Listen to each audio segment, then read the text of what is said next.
여러분, 건강검진 받으러 갔다가 그날로 인생이 바뀌는 일이 생각보다 많습니다. 매년 종합검진, 대장내시경, 조형제 CT, 수면내시경. 우리는 늘 이렇게 믿죠. 찍을수록 안전하다. 그런데요, 70대 이후에는 그 믿음이 독이 될 수 있습니다. 검사가 암을 찾는 게 아니라 신장을 망가뜨리고 심장을 멈추게 할 수도 있어요. 오늘 영상에서는 70대가 되면 의사들조차 피하려는 검사 5가지, 그리고 대신 해야 할 안전한 검사와 선택법을 아주 구체적으로 알려드릴게요. 저는 진료실에서 검사 한 번 때문에 평생 투석을 시작한 분들을 봤습니다. 그리고 더 무서운 건 대부분이 증상도 없던 분들이었다는 것입니다. 지금부터 말씀드릴 첫 번째 검사, 많은 분들이 가장 안전하다고 믿는 그 검사입니다. 하지만 이유가 있습니다. 여러분, 오늘은 정말 조심해서 들어야 할 이야기를 하나 하려고 합니다. 작년에 제 외래로 오신 72세 남자 환자분 이야기입니다. 이분은 평생 건강을 소홀히 한 적이 없으셨습니다. 해마다 빠짐없이 종합검진을 받으셨고 주변에서는 정말 모범적인 분이라고들 했죠. 그런데 그날도 늘 하던 대로 대장내시경 검사를 받으러 가셨다가 검사 도중 갑자기 쓰러지셨습니다. 장에 구멍이 뚫리는 장천공이 발생한 겁니다. 바로 응급수술에 들어갔고 한 달 넘게 입원하셔야 했습니다. 건강을 지키려던 검사 하나가 남은 삶의 방향을 완전히 바꿔놓은 순간이었죠. 이런 일이 특별한 경우일까요? 아닙니다. 생각보다 훨씬 자주 일어납니다. 또 다른 75세 여성 환자분은 아무 증상도 없었는데 혹시 모르니 한번 찍어보자는 권유로 조형제 CT 검사를 받으셨습니다. 검사 후 소변이 나오지 않았고 급성 신부전으로 응급실에 오셨습니다. 그날 이후 지금까지 일주일에 3번씩 투석을 받고 계십니다. 검사 한 번이 평생을 바꿔버린 겁니다. 많은 분들이 이렇게 생각하십니다. 검사는 많이 받을수록 좋은 거 아니냐고요. 하지만 70대 이후에는 이 생각이 가장 위험한 오해가 됩니다. 나이가 들면 몸은 젊을 때와 전혀 다르게 반응합니다. 회복은 느려지고 장기 하나하나가 검사 자체를 큰 스트레스로 받아들이기 시작합니다. 저는 수십 년간 진료하면서 병을 조기에 발견해서 살린 분들만큼이나 불필요한 검사로 삶의 질이 무너진 분들도 너무 많이 봐왔습니다. 그래서 오늘 꼭 말씀드리고 싶었습니다. 70대가 넘으면 하면 안 되는 검사가 분명히 존재합니다. 그리고 이 사실을 모르고 계시면 아무 증상이 없어도 위험해질 수 있습니다. 먼저 왜 나이가 들수록 검사가 위험해지는지부터 차근히 말씀드리겠습니다. 이 이유를 모르면 다음 이야기는 절대 이해하실 수 없습니다.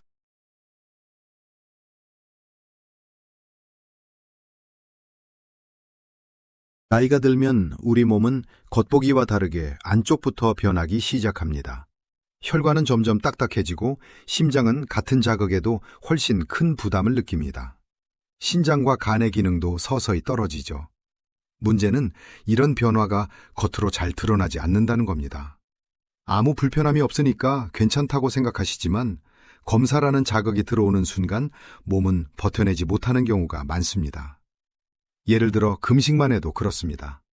젊은 분들은 하루 정도 굶어도 큰 문제가 없지만 70대 이후에는 단 몇 시간의 금식만으로도 탈수가 오고 혈압이 급격히 떨어질 수 있습니다.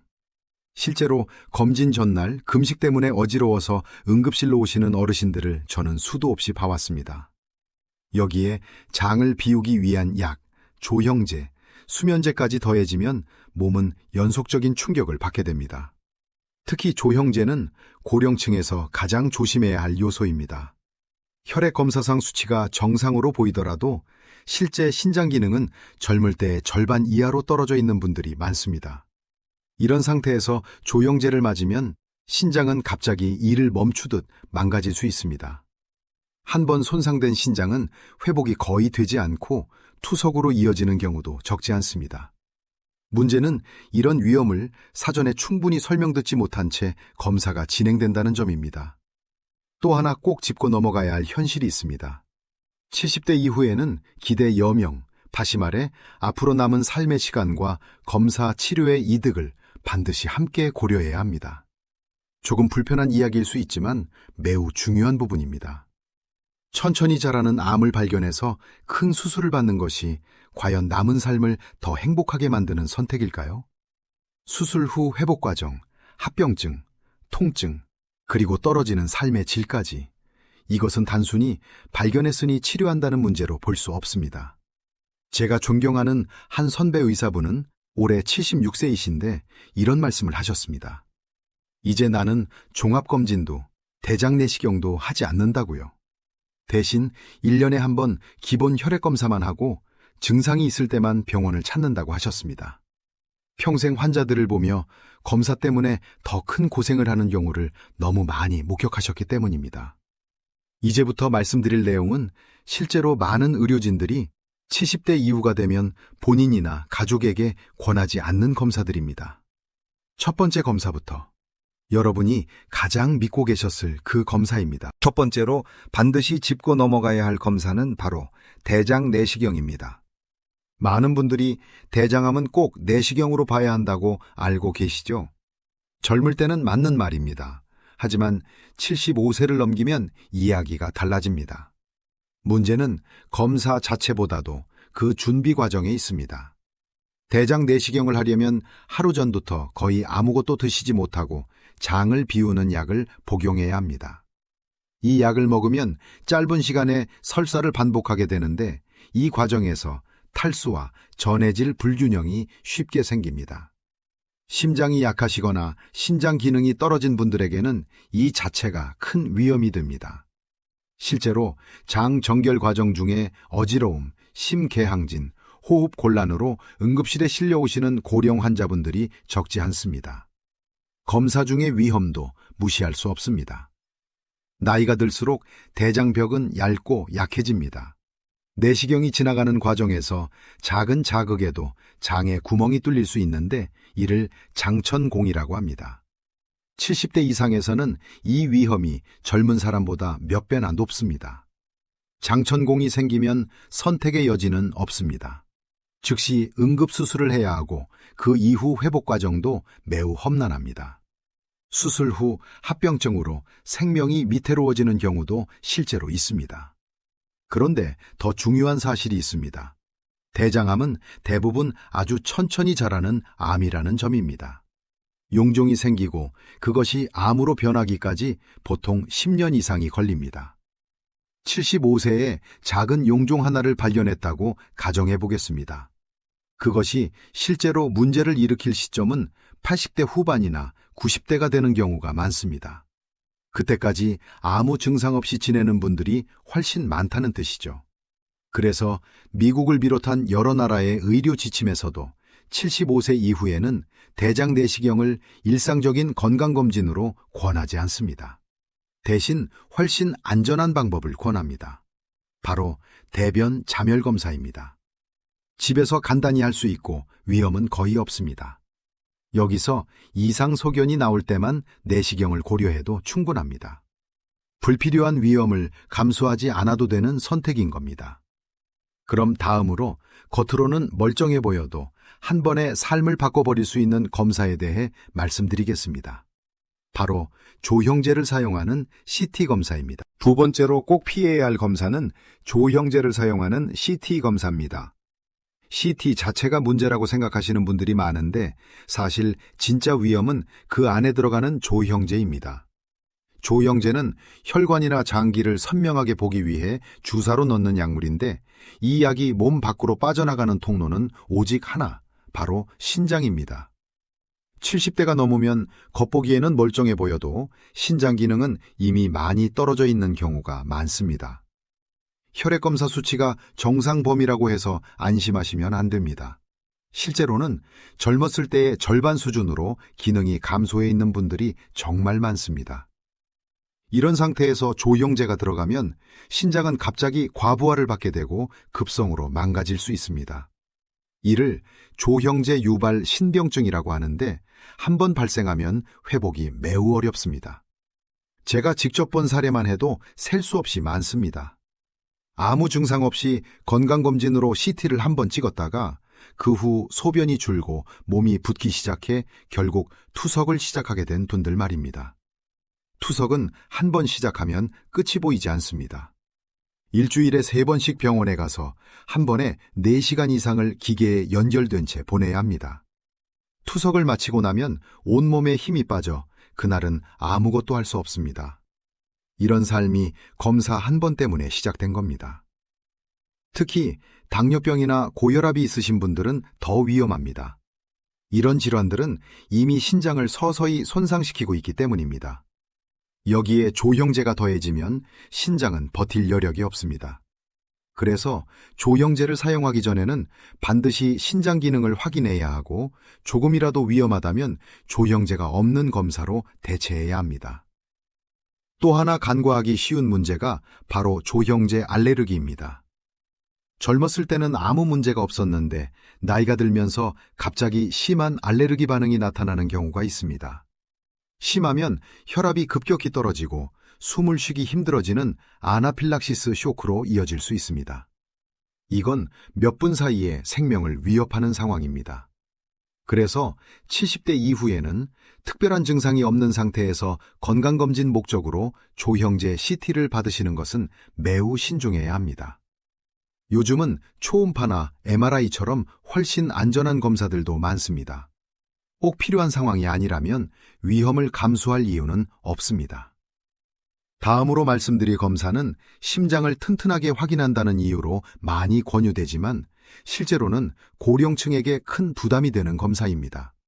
바로 운동부하 심장검사입니다. 세 번째로 말씀드릴 검사는 운동부하 심장검사, 흔히 러닝머신 위에서 뛰면서 심장을 보는 검사입니다. 이 검사는 협심증이나 심근경색 위험을 확인하기 위해 시행되는데 70대 이후에는 오히려 가장 조심해야 할 검사 중 하나입니다. 이유는 간단합니다. 검사 자체가 심장을 시험대에 올려놓는 방식이기 때문입니다. 평소에 규칙적으로 운동을 하지 않던 분이 검사라는 이유로 갑자기 심박수를 최대치까지 끌어올립니다. 이 과정에서 심장은 평소보다 몇 배의 부담을 받게 됩니다. 실제로 검사 중에 심근경색이 발생하거나 심각한 부정맥이 생기는 경우도 있습니다. 어지러워서 넘어지거나 검사 도중 쓰러지는 일도 드물지 않습니다. 제 동료 의사가 직접 겪은 일입니다. 73세 환자분이 운동부하 검사 도중 갑자기 심정지가 왔습니다. 다행히 병원 아니었고 바로 심폐소생술을 해서 생명을 건질 수 있었습니다. 하지만 그 순간을 생각하면 지금도 아찔하다고 하더군요. 건강을 확인하려다 거의 생명을 잃을 뻔한 상황이었던 겁니다. 더 큰 문제는 이 검사가 고령층에서는 정확도가 떨어진다는 점입니다. 실제로 심장에 큰 문제가 없는데도 이상 소견이 나오는 경우가 많습니다. 이를 위양성이라고 하는데 이렇게 되면 또 다른 검사가 이어집니다. 관상동맥 조영술 같은 침습적인 검사까지 가는 경우도 있고 그 과정에서 불필요한 시술을 받게 되기도 합니다. 검사가 또 다른 검사를 부르는 악순환이 시작되는 겁니다. 그래서 70대 이후에는 운동부하 검사 대신 심장 초음파나 가만히 누운 상태에서 측정하는 안정시 심전도 검사로도 충분한 경우가 많습니다. 이런 검사들은 심장의 구조와 기능을 안전하게 확인할 수 있고 위험도 거의 없습니다. 굳이 몸을 극한까지 몰아붙일 필요는 없습니다. 이제 네 번째 검사에 대해 말씀드리겠습니다. 암을 한 번에 다 찾아준다는 말로 많이 알려진 검사입니다. 바로 전신 PET-CT입니다. 네 번째로 말씀드릴 검사는 전신 PET-CT 검사입니다. 많은 분들이 이 검사를 암을 한 번에 다 찾아주는 가장 정밀한 검사라고 생각하십니다. 그래서 비용이 비싸도 불안한 마음에 선택하시는 경우가 많죠. 하지만 70대 이후에는 이 검사가 오히려 불안을 키우고 몸을 망가뜨리는 출발점이 되는 경우가 많습니다. PET-CT는 너무 민감합니다. 나이가 들면 몸 여기저기에 작은 염증, 혹 변화들이 생기는데 대부분은 치료가 필요 없는 것들입니다. 그런데 이 검사는 그런 변화까지 모두 잡아냅니다. 그러면 어떻게 될까요? 혹시 암일 수도 있다는 말과 함께 추가 검사가 시작됩니다. 조직검사, 반복 촬영, 입원, 결국 아무 문제 없다는 결론이 나오는 경우가 대부분입니다. 하지만 그 과정에서 받는 정신적 스트레스와 신체적 부담은 결코 가볍지 않습니다. 조직 검사는 특히 위험할 수 있습니다. 예를 들어 폐에 작은 결절이 보였다고 하면 바늘을 가슴 깊숙이 찔러 넣어 조직을 떼어냅니다. 이 과정에서 폐에 구멍이 생기는 기흉이 발생할 수 있고, 그러면 가슴에 관을 꽂고 며칠씩 입원해야 합니다. 확인만 하려다 더 큰 고생은 하게 되는 겁니다. 또 하나 간과해서는 안 될 부분이 방사선 피폭량입니다. PET-CT는 일반 CT보다 훨씬 많은 방사선을 몸에 쏘게 됩니다. 고령층은 세포 회복 능력이 떨어져 있어서 방사선의 영향을 더 크게 받습니다. 아이러니하게도 암을 찾기 위해 받은 검사가 오히려 암 발생 위험을 높일 수 있다는 점 꼭 기억하셔야 합니다. 설령 작은 암이 발견되었다고 해도 문제가 끝나는 것은 아닙니다. 특히 전립선암이나 갑상선암처럼 아주 천천히 자라는 암의 경우 평생 증상 없이 지낼 수도 있습니다. 그런데 암이라는 말 한마디에 수술과 치료가 시작되고 그 과정에서 삶의 질이 급격히 떨어지는 경우를 저는 너무 많이 봐왔습니다. 그래서 특별한 증상이 없고 뚜렷한 가족력이 없는 70대 이상 분들께는 전신 PET-CT를 건강검진 목적으로 권하지 않습니다. 필요한 부위만, 꼭 필요한 만큼만 보는 것이 훨씬 현명한 선택입니다. 이제 마지막으로 많은 분들이 편하니까 선택하지만 사실은 가장 조심해야 할 검사에 대해 말씀드리겠습니다.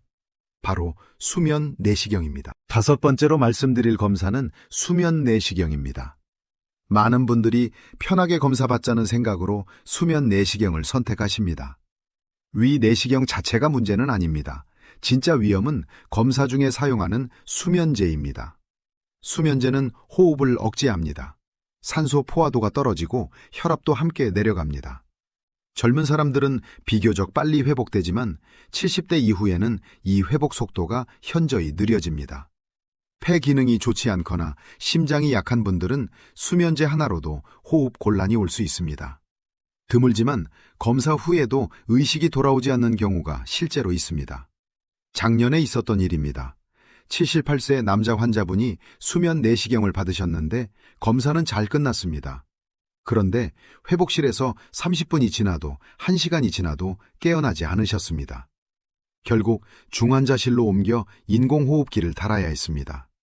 이틀 뒤에야 의식을 회복하셨지만 가족분들이 느꼈을 공포는 말로 다 할 수 없었습니다. 수면제는 또 하나의 위험을 안고 있습니다. 바로 혈압 저하입니다.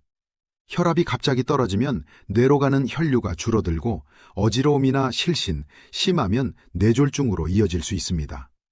특히 혈압약을 드시는 분들은 수면제와 약물이 겹치면서 혈압이 과도하게 떨어질 수 있어 더욱 위험합니다. 그리고 검사 후 하루 종일 멍한 상태가 이어지는 경우가 많습니다. 이 상태에서 집으로 돌아가다 넘어지거나 집에서 사고를 당하는 분들도 적지 않습니다. 실제로 수면 내시경 후 넘어져서 엉덩이뼈가 부러지고 그 이후 급격히 건강이 나빠지는 경우를 저는 여러 번 보았습니다. 고령층에게 낙상은 단순한 사고가 아니라 생명을 위협하는 사건이 될 수 있습니다. 그래서 70대 이후에는 가능하다면 비수면 내시경을 권합니다. 요즘 내시경 기계는 많이 발전해서 약간 불편할 뿐 짧은 시간 안에 끝납니다. 검사 후 바로 일상으로 돌아갈 수 있고 무엇보다 안전합니다. 편안함보다 안전이 우선되어야 합니다. 자, 이제 70대 이후 피해야 할 5가지 검사를 모두 말씀드렸습니다. 그렇다면 많은 분들이 이렇게 물으십니다. 그럼 우리는 아무 검사도 하지 말라는 건가요? 이제부터 정말 중요한 이야기를 드리겠습니다. 70대 이후에도 반드시 해야 할 안전한 검사들이 있습니다. 그렇지 않습니다. 70대 이후라고 해서 검사를 아예 하지 말라는 뜻은 아닙니다. 중요한 건 덜 위험하면서도 꼭 필요한 검사만 선택하는 것입니다. 검사로 병을 찾는 것이 목적이 아니라 지금의 삶을 안전하게 지키는 것이 목적이어야 합니다. 가장 기본이 되는 검사는 혈액 검사입니다. 혈당, 콜레스테롤, 신장 기능, 간 기능 같은 것들은 피만 뽑아도 충분히 확인할 수 있습니다. 몸에 부담이 거의 없고 만성질환의 변화를 가장 먼저 알려주는 신호이기도 합니다. 6개월에서 1년에 한 번 정도면 충분합니다. 이 검사만 꾸준히 해도 큰 병의 방향은 대부분 미리 알 수 있습니다.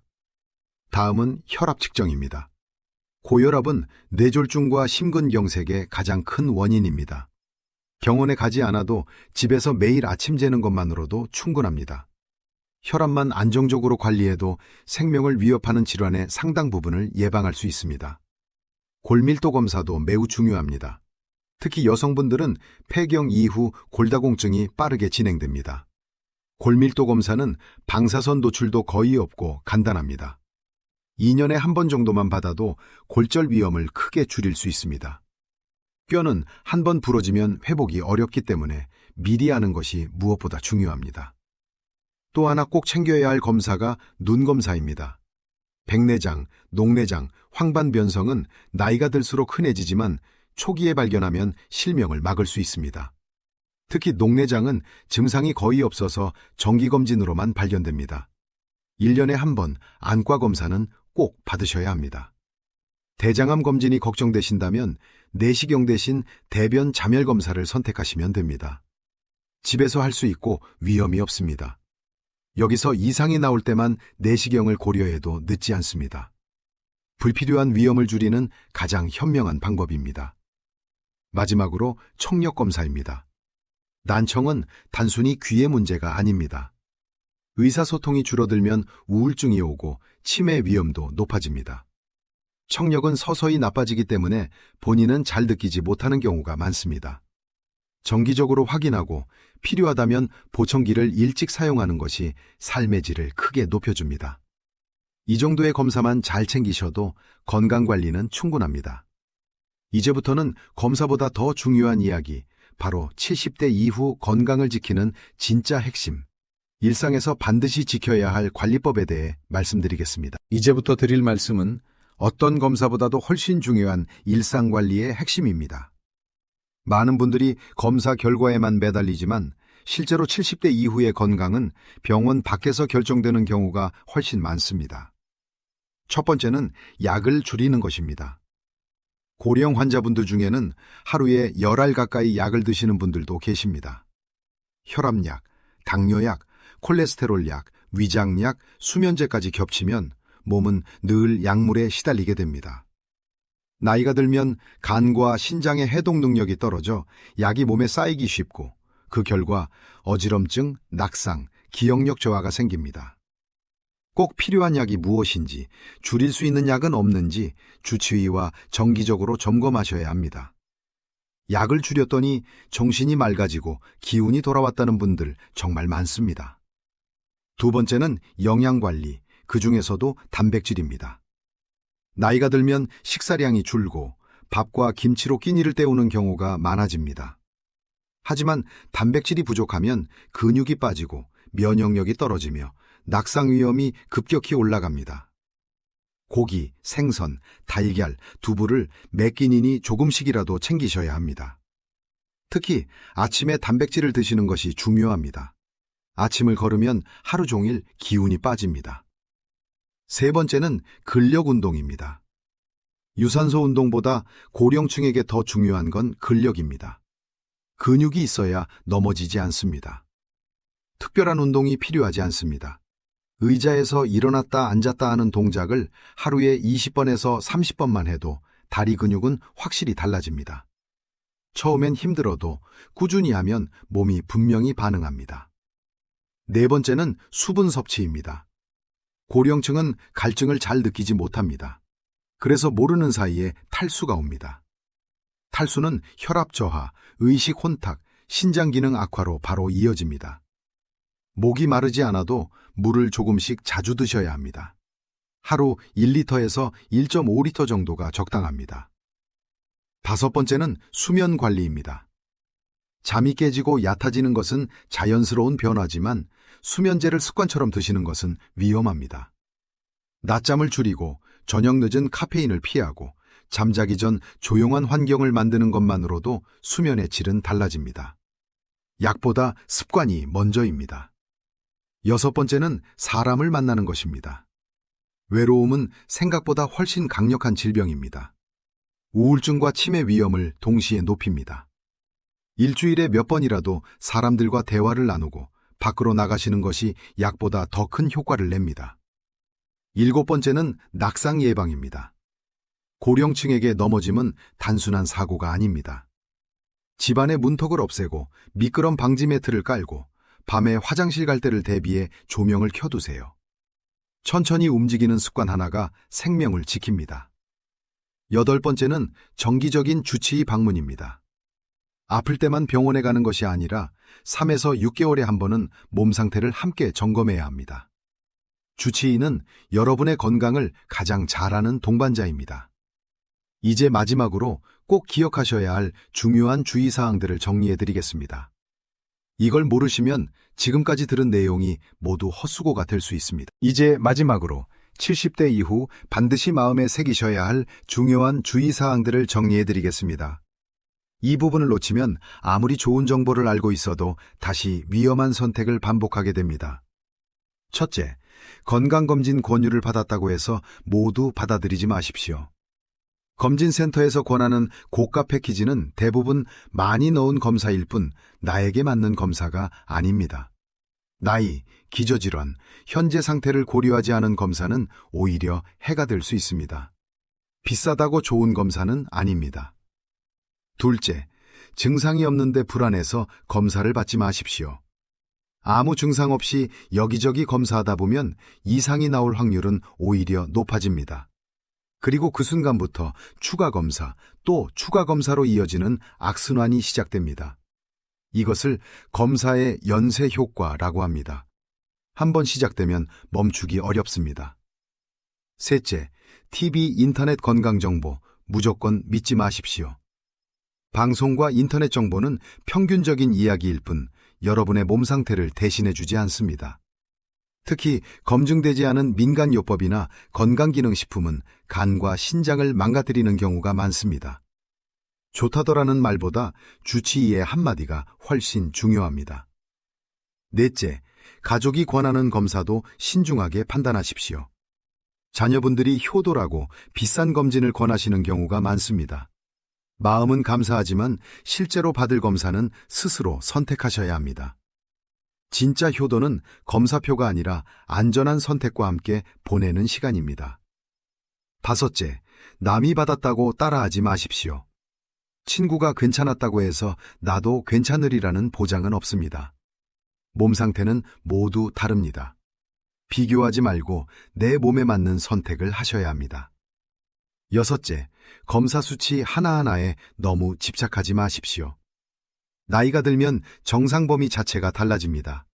조금 높고 조금 낮다고 해서 당장 큰 병은 아닙니다. 결과를 보고 불안해하기보다 주치의와 함께 해석하는 것이 중요합니다. 일곱째, 완벽한 건강을 목표로 하지 마십시오. 70대 이후의 건강은 젊었을 때처럼이 아니라 지금 나이에 맞게 편안하고 안전한 상태면 충분합니다. 검사 수치보다 삶의 질을 먼저 보셔야 합니다. 오늘 말씀드린 내용을 정리해드리겠습니다. 70대 이후 피해야 할 5가지 검사 기억하시죠? 대장 내시경, 조형제 CT, 운동 부하 심장 검사, 전신 PE TCT, 수면 내시경. 이 검사는 젊을 때는 도움이 될 수 있지만 고령층에서는 위험이 더 클 수 있습니다. 대신 안전한 기본 검사들을 꾸준히 하고 약을 줄이고 단백질을 챙기고 근력을 키우고 물을 충분히 마시고 잘 자고 사람을 만나고 넘어지지 않도록 조심하고 주치의와 함께 관리하는 것. 이것이 어떤 검사보다 여러분의 건강을 지켜줍니다. 오늘 이야기의 핵심은 하나입니다. 검사는 건강을 대신해주지 않습니다. 선택이 건강을 만듭니다. 끝까지 함께 해주셔서 감사합니다. 이 영상이 도움이 되셨다면 구독과 좋아요로 함께 해주시고 70대 이상 부모님이나 주변 분들께 꼭 공유해주세요. 누군가의 삶을 지킬 수 있는 정보입니다.